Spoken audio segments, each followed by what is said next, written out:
श्री मध्वाचार्य जी पवन देव के अवतार माने जाते हैं। इनका जन्म मद्रास प्रांत के मंगलूर जिले में स्थित वेलली ग्राम में विक्रम संवत 1295 को माघ शुक्ल सप्तमी के दिन हुआ था। इनकी माता का नाम वेदवती और पिता का नाम नारायण भट्ट था। इनके जन्म के लिए इनके माता पिता को बड़ी तपस्या करनी पड़ी थी। बाल्यकाल में तो इनका मन पढ़ने लिखने में ही लगता नहीं था, पर यज्ञोपवीत होने पर भी इनकी रुचि पढ़ने लिखने की ओर ना गई और वे उसी प्रकार खेल कूद में ही अपना समय व्यतीत करने लगे। श्री मध्वाचार्य का जन्म केवल इसी आमोद प्रमोद और खेल कूद के लिए नहीं हुआ था। कुछ अवस्था और बढ़ने पर वे शास्त्रों के अध्ययन की ओर इनकी रुचि जागी और तब अल्प समय में ही इन्होंने संपूर्ण विद्या अनायास ही प्राप्त कर ली। अब इनकी संन्यास ग्रहण करने की रुचि हुई, परंतु इनके माता पिता ने मोहवश इस कार्य में बाधा डाली। अंत में इन्होंने उनको अनेकों चमत्कार दिखलाए और गृह त्याग कर अद्वैत मत के सन्यासी अच्युत पक्षाचार्य जी से संन्यास ग्रहण किया। अब इनका नाम पूर्ण प्रज्ञ हुआ। तदनंतर इन्होंने वेदांत का अध्ययन किया। इनकी बुद्धि इतनी प्रखर थी कि वेदांत का संपूर्ण ज्ञान इनको सुगमता पूर्वक होता चला गया। कभी कभी तो ये गुरु के सामने ऐसे प्रश्न उपस्थित कर देते थे कि गुरु जी को निरुत्तर होना पड़ता था। इस प्रकार थोड़े समय में ही पूरे दक्षिण भारत में इनकी विद्वत्ता की धाक जम गई। एक दिन पूर्ण प्रज्ञ ने अपने गुरुदेव के सम्मुख दिग्विजय और गंगा स्नान करने जाने का प्रस्ताव रखा। गुरुजी ये स्वप्न में भी नहीं चाहते थे कि उनका बिछोह अपने प्रिय शिष्य से हो, इसलिए इस प्रस्ताव को सुनकर गुरुदेव व्याकुल हो गए। उनकी व्याकुलता को देखकर अनंतेश्वर महाराज ने कहा कि भक्तों का उद्धार करने के लिए श्री गंगा जी परसों सामने वाले सरोवर में आएंगी। और वास्तव में हुआ भी ऐसा ही। तीसरे दिन सामने के सरोवर का पानी हरे से सफेद रंग का हो गया और उसमें गंगा के प्रवाह के अनुसार ही उज्जवल तरंगे क्रीड़ा करने लगी। इस प्रकार आचार्य की यात्रा संभव न हो सकी। जब कुछ काल व्यतीत हुआ तो इनको अपनी यात्रा का अवसर भी मिला। इन्होंने अपनी यात्रा प्रारंभ की और स्थान स्थान पर शास्त्रार्थ करने लगे।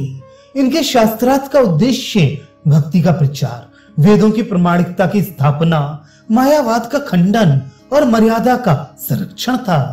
श्री मध्वाचार्य ने गीता भाष्य का निर्माण किया और फिर बद्री नारायण की यात्रा करने गए। वहां भगवान व्यास के इनको दर्शन प्राप्त हुए।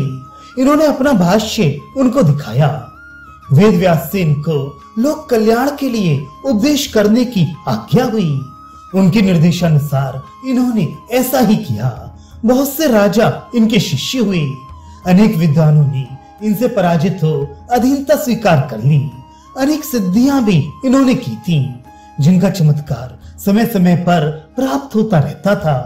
कितनी ही मूर्तियों की प्रतिष्ठा और स्थापना भी इनके द्वारा की गई। एक बार किसी व्यापारी का जहाज द्वारका से मलाबार जा रहा था।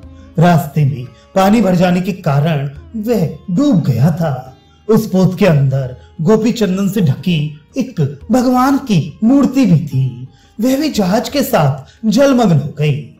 उसी समय आचार्य जी को भगवान की आज्ञा हुई कि जहाज के साथ डूबी हुई मूर्ति का उद्धार किया जाए। आज्ञा शिरोधार्य की गई और मूर्ति का उद्धार हुआ। मध्वाचार्य ने उसकी स्थापना उडुपी में कर दी।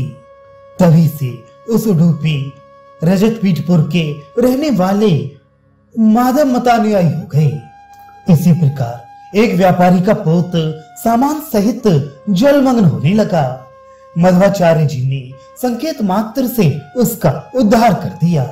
ये चमत्कार देखकर उस व्यापारी श्रेष्ठी ने इनको उस धन का आधा भाग देने की अभिलाषा प्रकट की, परंतु इनके रोम रोम में पीतपटधारी भगवान श्याम सुंदर की नीलमणि कांति समाई हुई थी। उन्हें भला इन पत्थरों की चमक कब अच्छी लगती। उन्होंने उसे अस्वीकार करते हुए श्रेष्ठी को दीन दुखियों की सेवा करने का आदेश दिया। इनके जीवन में इस प्रकार के अपूर्व त्याग के सैकड़ों उदाहरण बड़े पड़े हैं। कई बार कुछ असहिष्णु व्यक्तियों ने इनका अनिष्ट करने की कोशिश की, पर इनको उनसे किसी प्रकार का भय नहीं था और वे भी इनका कुछ बिगाड़ न सके। सांसारिक माया मोह और ईर्ष्या द्वेष से दूर रहकर वे सदैव भगवान के ध्यान में चित्त लगाए रहती थी। इन्होंने उडुपी में 8 प्रतिमाओं की स्थापना की। आज भी लोग उनका दर्शन करने के लिए जाते हैं और परमानंद लाभ करते हैं। अपने अंतिम समय में ये सरिंदतर नामक स्थान में रहती थी। वहां इन्होंने अपने शिष्य श्री सोहन भट्ट जी को श्री राम जी की मूर्ति और शालग्राम शिला देकर अपने मत प्रचार की आज्ञा दी। उसी स्थान पर आप नित्य धाम में प्रवेश कर गए। इनके शिष्यों ने अनेकों मठों की स्थापना की और अनेकों ग्रंथों की रचना करके इनके सिद्धांतों का प्रचार किया। श्री मध्वाचार्य जी के उपदेश अत्यंत सार गर्वित और लोक कल्याणकारी हैं। उनके पठन पाठन से संसार का सच्चा स्वरूप मानव के सामने आ जाता है। उनके इन समस्त प्रयत्नों का उद्देश्य भगवान की भक्ति का प्रचार करना ही था और इसमें उन्होंने आशातीत सफलता प्राप्त की।